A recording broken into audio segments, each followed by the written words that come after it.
Welcome to the Investor Fuel Real Estate Investing Show, where I interview the nation's top real estate entrepreneurs, industry leaders, and other amazing entrepreneurs to help educate and inspire you to take your business and your life to the next level. My goal is to add tremendous value to you during every single episode of this show. If you get value, I'd love it if you subscribe on your favorite podcast player, subscribe on YouTube, and my very favorite, please share this with your community so we can impact even more entrepreneurs. Let's start today's show. Hey, everybody. Welcome back to the show. Today, I'm here with my buddy, Neil Clements. We've been talking a lot lately, and he has a history that's, a lot of real estate investors have some path of evolution that happens in your business. You start here, and that's not where and then you pivot there, and then you go there, and you go there. So it's an interesting story because I think Neil's doing some things that a lot of real estate investors want to do, and that's ultimately development. So started as a realtor, moved into real estate investing, moved into development. Now he's putting mobile homes on land and doing some interesting things there. Still doing all those things, right? We just kind of pick up new tools for our tool belt. And so I think it's going to be a great show for you to listen in today. So Neil, welcome to the show. Awesome, Mike. Hey, happy to be here. Super humbled to be on. And yeah, let's get into it. I appreciate you, man. Honestly, from the first time that we met and you joined Investor Fuel a little while back, because you're doing like ranchettes, I was like, oh, we have a lot of people know we bought a ranch in East Texas, and you operate between Dallas and East Texas. And I'm driving around seeing all this land. What really happened is I started buying heavy equipment and toys like skid steers and tractors. And I'm like, how can I use these more? And it's like, oh yeah, I'm a real estate investor. I'd love to develop. I even thought on our land, we have 104 acres. I'm like, oh, I could build like some 5-acre lots and like build houses on it. Like I thought about that before I'd even talked to you. And then when we met and you're doing exactly that, I was like, that's cool. But before we jump into that, I know you didn't start there. So tell us a little bit about yourself, kind of how you found your way into real estate. Yeah, no, good question. So I came out of college. This is 2015, 11 years ago at this point, and did BBA, MBA in business. And for me, I got a 4.0 on my MBA from DBU, Dallas Baptist University. And like at DBU, that was a 95 or higher in every class because of their GPA. And like, not to toot my own horn, but I came out and I was thinking I was the stuff. Right. Coming out of my MBA, getting that good of grades, being kind of like the top of the class for the MBA program. And then I thought, hey, I'm going to be a consultant. Right. So I went and applied to all these different consultant firms. And ultimately, the net effect of it was you don't have enough experience. And I was trying to tell them, like, guys, I've already been working full time for like 3 years. I've been in college. I got a 4.0. And what they're really trying to say is that I didn't go to the right school. I didn't have the right job. I didn't have all this. And the feedback they gave me was, come back in 3 or 4 years once you get more experience, and then you'll be a fantastic candidate for us. Mm-hmm. And in my head, I was thinking like, why would I do that? In 3 or 4 years, I'm not going to need you. Like by the time I've got the work experience that I'm looking to get, I don't need to work for you anymore. I'll just work for myself. So anyways, I from there became a real estate agent. Shadowed somebody for a few weeks up in actually New Jersey, a family friend. Tried to go at it really, really hard for 90 days, cold called as much as I could, and just didn't hit. I got super discouraged and ended up joining a team. They were doing like 500 deals a year all throughout Texas. Rose pretty highly in ranks over the course of a year and a half with them. And then I went into mortgage for 2 years, kind of doing the same thing, built the cold calling team, did some mortgage originating. Was a super good time because I learned a lot that would help me in the flipping business as far as like loan programs and products and how to speak that language. And then I came back 3 years later and decided to go again in 2018 as a realtor. And that's kind of how we got to flipping houses. That's the first point at which I was a realtor. I finally was working for myself at least and was starting to make good income. And then in 2020, it was really where everything changed. Yeah. And so on the realtor side, you were this was primarily retail real estate, like you correct residential, yeah. But you weren't doing a lot of investor activity. It was mostly homeowners at that point, or no? It was almost all homeowners. Yeah, hardly any investor activity. I really didn't have any brokerage business with investors or anything like that at that point. Yeah.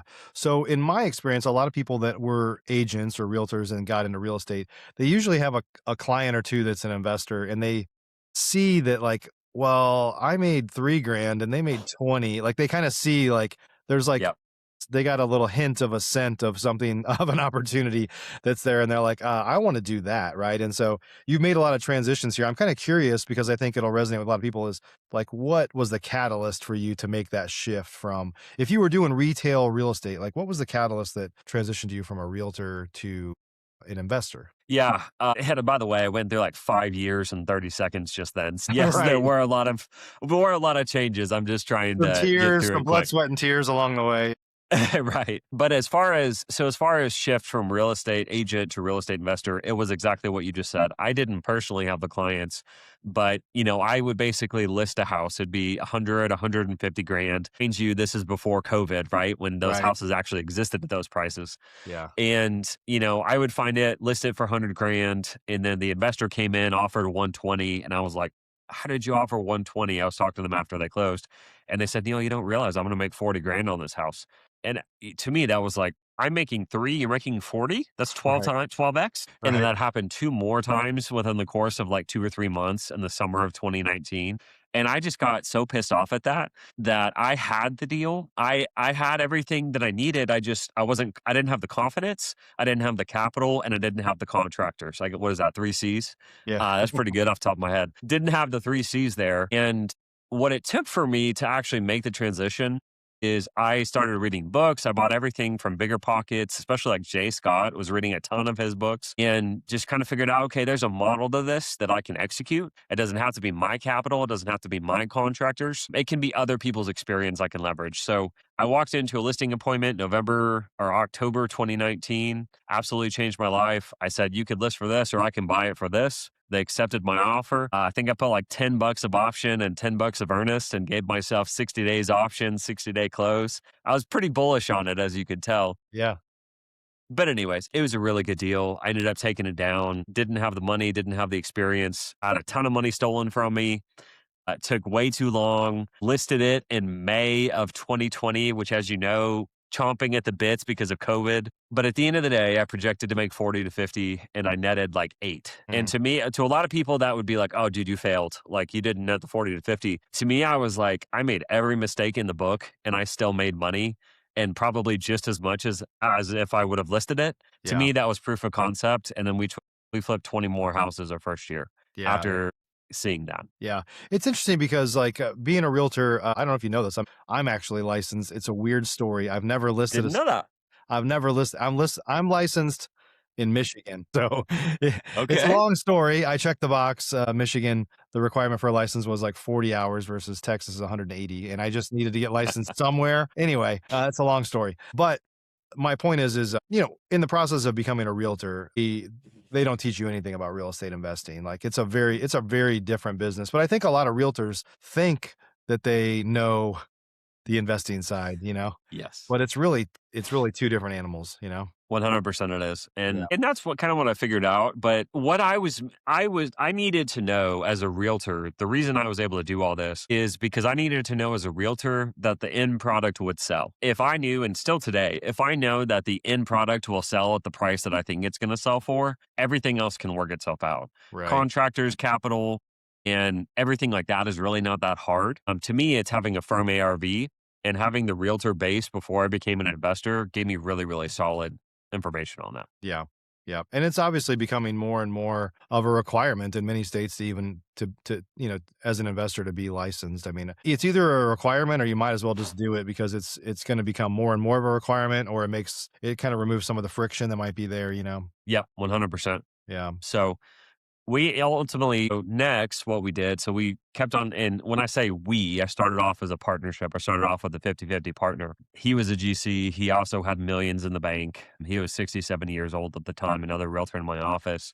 And so I started off being essentially, I don't know, a wholesaler, I guess you could call it, who went out, or bird dog, who went out and found and locked up properties. My partner would fund it, renovate it, get it ready for sale, and then he would send it back to me, and I would sell it as a realtor, and we'd split everything 50-50. And the funny thing is that we would always kind of, I guess, joke or tell other people, I got the better deal. No, I got the better deal. No, I got the better deal. And I feel like our partnership worked really, really well for that, because I felt like I was good at finding the deals and selling them. And then he did all the operational, hurdles in between.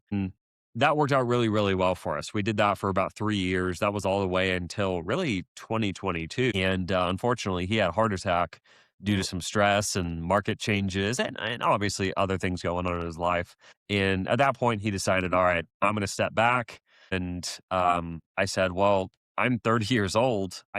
I can't have you stepping back and decreasing your risk tolerance here. Like, I finally found something that works, that yeah. I'm making, high six figures a year, even after the partnership split. Like, I can't step back, dude." And so ultimately, we had to terminate that partnership. And then I went off on my own from the capital that I had saved up from splitting with him for 3 years. Yeah. We've talked about partnerships a lot on this show over the years. And, it's interesting. It's interesting that you said that you guys both thought you got the better end of the deal because a lot of partnerships don't work that way. Very quickly, Yes.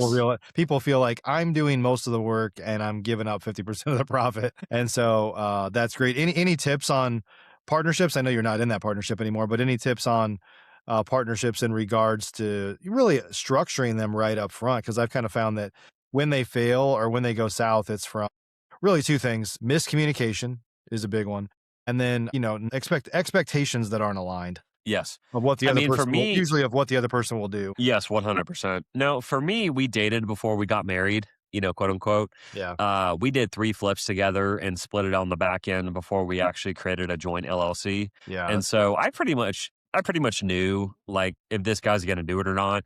The other cool thing is that we both office together every single day. And so like I could tell if he was gonna doing the stuff that he needed to do versus Right. not, and he could tell the same for me. And then the other tip that I guess we had is we both just had an understanding that we came together for the projects that we came together on, and we don't for the ones we don't. And we're not like, for instance, there I did a handful of flips by myself. He did a handful of flips by himself. And we also did rentals separately. We didn't partner on long-term stuff. Yeah, And it just projects came to the table and we did them together when it made sense for us to do it together. And we both had that common understanding. Where ultimately what caused us to break, and this was forming for a while, even before the heart attack, was that I was looking to scale beyond just free lead generation. We were essentially getting leads from teaching real estate agents classes about investing, had become our primary lead acquisition channel. And I had wanted to scale that more and started to do paid lead generation, but he didn't want to share in those expenses and also wasn't willing to basically pay me a wholesale fee or anything on the front end to compensate for that. So for me, I just basically came down to the free deals that come through, I'll run through the partnership. The ones where I have to spend capital, I got to keep him for myself because he's not going to split them with me. So yeah, that also created kind of a little bar.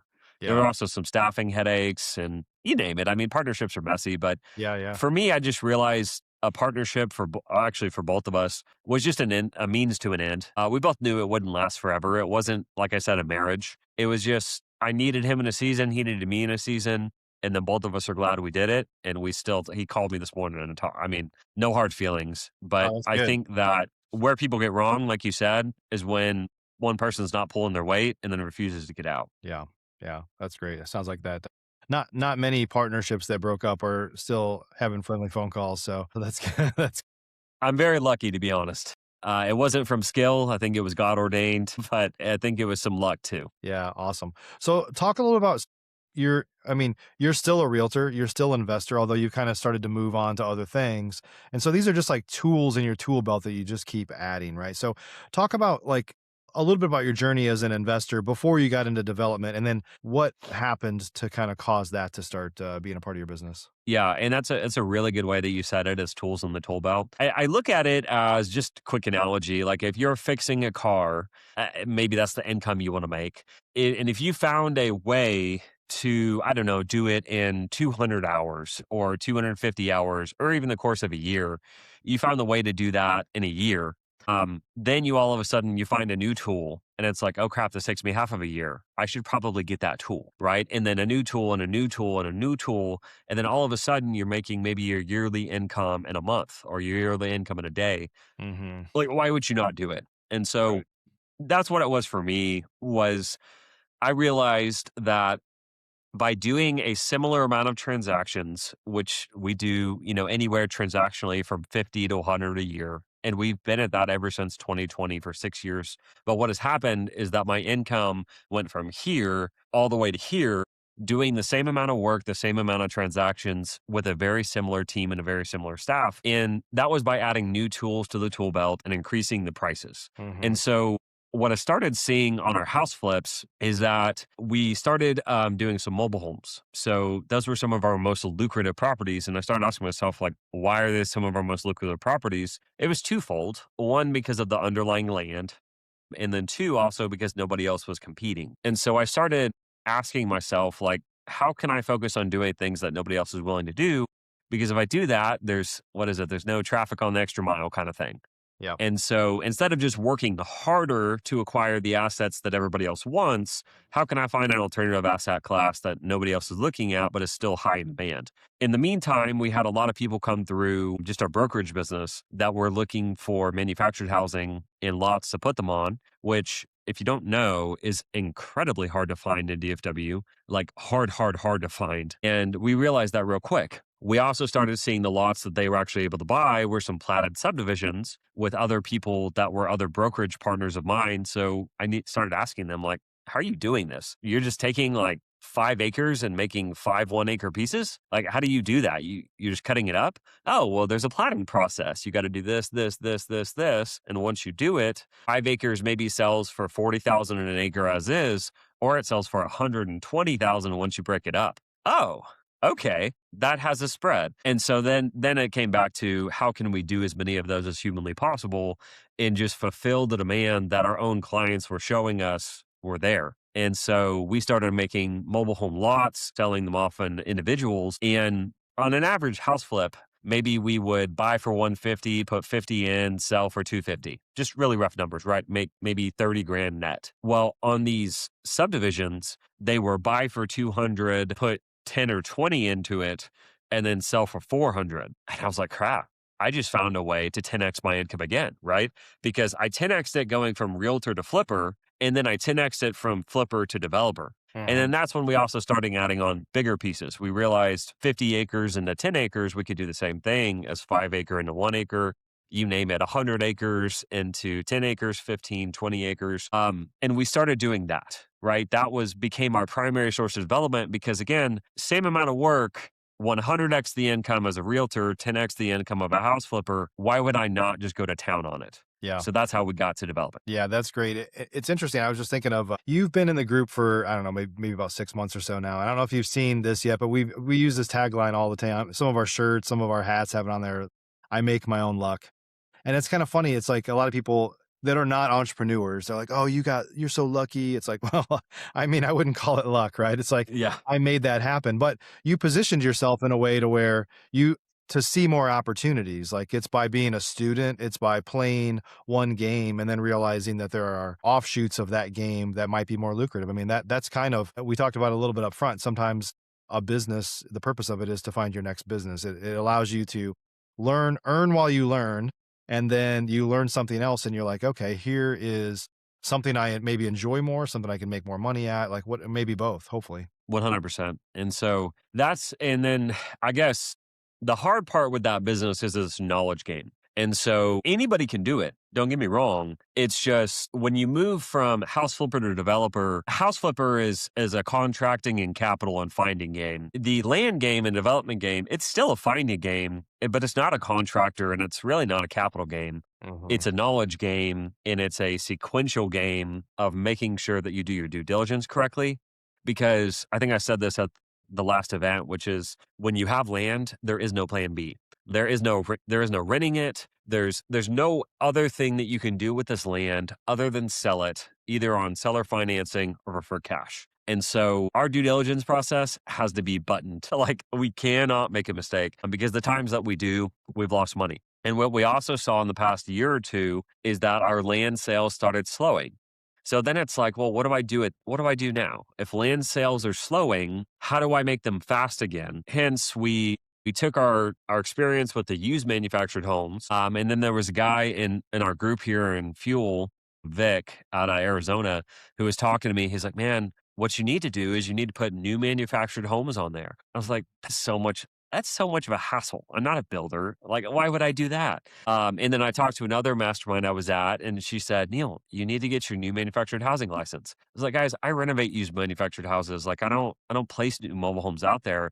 And then once I started digging into it, I realized how easy it is, how profitable it is, and then what a business stream it could be for us. And so now, instead of just making 5 acres into 5 1 acre lots, doubling our money there, we still have that strategy, which we do. It's just now we're also doubling our profit again by putting manufactured houses there and selling them to somebody who's going to live there. And that should sell drastically faster than just our 1 acre lots. Yeah. So that's how we got here. And it's really the last hope for affordable housing is mobile homes ultimately, right? It is. There's no other way to solve affordable housing. Everybody says big promises about how they're going to do it, but we both know that it's never going to happen. Yeah. And so this is the only way that somebody in DFW can get a house for like 250 or less that's on an acre that has no deed restrictions and it's like a 4-2. Other than that, you're just not going to find it. And so the ones that we're putting out there, we're selling at hotcakes. Yeah. So we're really excited about the opportunity. And in DFW, you know this obviously, but if you look at the reason I know that, well, because I've been here for a long time, but my wife's got the new house bug. So we're looking at like, well, where do you go? Like where I live in the north suburbs. And, that used to be like how far the development was out, 20 miles or so from downtown. But now it's like 40 or 45 miles out. I mean, we lived Yes. in the same house for 15 years. But it's literally, if you go 20 miles north of Dallas or, north of Fort Worth, even like all north is where most of the development is. In fact, when I go out to my ranch, we go out through Forney. I mean, that is like completely Yes. changed in the last 5 years. Anybody that lives out that way knows that. And so there's all this development just pushing out, out, out as if DFW is not expansive enough already. But there's a huge influx of population here, all of Texas, right? So what's the strategy? I mean, from your standpoint, like that affordable housing will just keep moving out, out, out. Do you just play that long game and just keep moving out on the outskirts of kind of staying a little bit further out from the major developers? Is that kind of the strategy? Exactly. Yep, Yeah. that's it. I mean, so right now we try to still stay within commutable distance in Dallas. So we try to stay within an hour to either downtown Fort Worth or downtown Dallas, maybe stretching to an hour 15. We really, really like south of DFW and then east of DFW. I feel like that's where most of the growth is going. North is too expensive for the strategy. West, you get to desert pretty quick, but right, you know that. And then as we go south, where I'm at, Waxahachie, like this is the gold mine, especially Johnson County, like Alvarado, Burleson, Joshua. My gosh, you're talking about mobile home heaven out there. Yeah. That's where most of our business is happening. And then a little bit east of Forney. So, rural Kaufman County, Yeah. a little bit further than that, because I mean, Kaufman County is the fastest growing county in the nation. And Mm. so, all that we're trying to do, I want to be a student or somebody who goes out. I don't want to try to create demand. I want to try to fulfill the demand that's already there. Right. And I feel like that's where a lot of developers, especially, or people doing what I'm doing, get in trouble. Is they're like, oh my gosh, I found the piece of land to put this house on, or I found the property to subdivide. But then it's like, they're just trying to create something that shouldn't be created because there's no demand for it. Hmm. And we've learned that the hard way several times. And so we're trying to stay where demand is and just fulfill it. That's all that we're trying to do. Yeah, that's great. If folks wanted to, like, if you like, where do you go from here? I guess you've kind of like bolted things on, and you've changed every few years. You've kind of added in a new tool. Like, where does somebody that has this skill set? Where do you go from here? Not that you You not that you increase, need to not that you need to change, but in terms of kind yeah. of evolution, like what other opportunities do you see with this skill set that you could, in theory, do? You increase purchase price and you continue to become more valuable by doing bigger and better deals. Okay. And we've been able to do that. I mean, our average deal is, buy for 300 or 400 at this point. And we're trying to double, if not triple our money out of that on every single project. And so for me, if I'm only going to do maybe 10 to 15 projects every single year, which is where we try to stay at, project a month or so. The question to me is, with the small team that we have, with the capital stack that we have, which is limited, how do I maximize the profit with that? Because I don't I was talking at Fuel. I don't want to be the guy who does 1,000 deals a year. I don't want to be the guy who has 100 team members. That's not what I'm trying to achieve. I'm just trying to maximize how much income we can have as a team, everybody on here, with the limited time and effort and resources that we have. And so for me, it's moving up purchase price. And Mhm. so how can we start doing $1 million deals as our average, even 2 million, 3 million, $5 million deals as our average? And with answering that question, new strategies will present itself. So Yeah. that's all I know. Because I mean, I look back 3 or 4 years ago, a land subdivision, not even on my radar. New manufactured houses, not even on my radar 12 months ago. Mhm. And so I'm a really, really good studier. I'm a really, really good steward of like the gifts and the resources that God has given me. And if something comes along that makes sense for our model, I have no issue learning it, getting licensed, and adding it to our tool belt and just going for it. Yeah, that's great. And sometimes, like you said, being in a group like Investor Fuel, if you're a good student, like being around other students is good because everybody, the thing about Investor Fuel is everybody gets together and shares their best practices and of course, like, pitfalls. But you've got hundreds of people that are out there doing things in different ways and kind of coming back and reporting on what's working. And so if you're a good student, there's a lot of teachers around. 100%, especially if you didn't know how to do something, or even like I was saying with Vic, he was encouraging me, "Hey, you've got to do this. This is Yeah. really neat. Fits perfectly with your model." Yeah. So, anyways, yeah, it's really neat stuff. Really, really happy to be a part of Fuel, and the one really neat thing, and I'm not trying to toot your horn here, but everybody is so giving. And that's what I would say is probably a key differentiator of the group versus maybe some others is that if you sit down and ask somebody, "You tell me about this or tell me about how you do this," they're not going to be like, "Oh, that's my strategy, dude. You can't, no, that's my strategy. That's TMI. I can't share it." They'll sit down and they'll walk you through it, how it'll fit in your business, and can't be in a nicer room. So That's great. Well, we're glad you're there.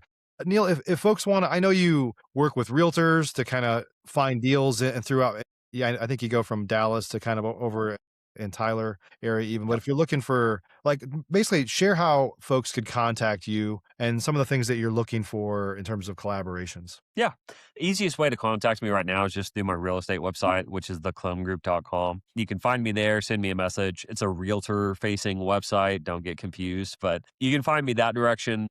As far as what I'm looking for, the best opportunities are going to be some kind of subdividable land anywhere in DFW or Tyler, really anywhere in Texas. I'll look at it, but I'm most aggressive in DFW and Tyler. I still do house flips. We still have manufactured housing. We've got the dealership now. So if you have any clients who want to put out a new house, we do that. You want to learn the model and you want to go out and buy some land too, like reach out, be more than happy to just kind of educate you on what the model looks like. But that's what I'm looking for. Just opportunities to help everybody grow and provide some liquidity and do some deals together. That's great. That's great. We'll add your link to your website down below. So thanks again for joining us today. Awesome. Thanks for having me. Great to see you.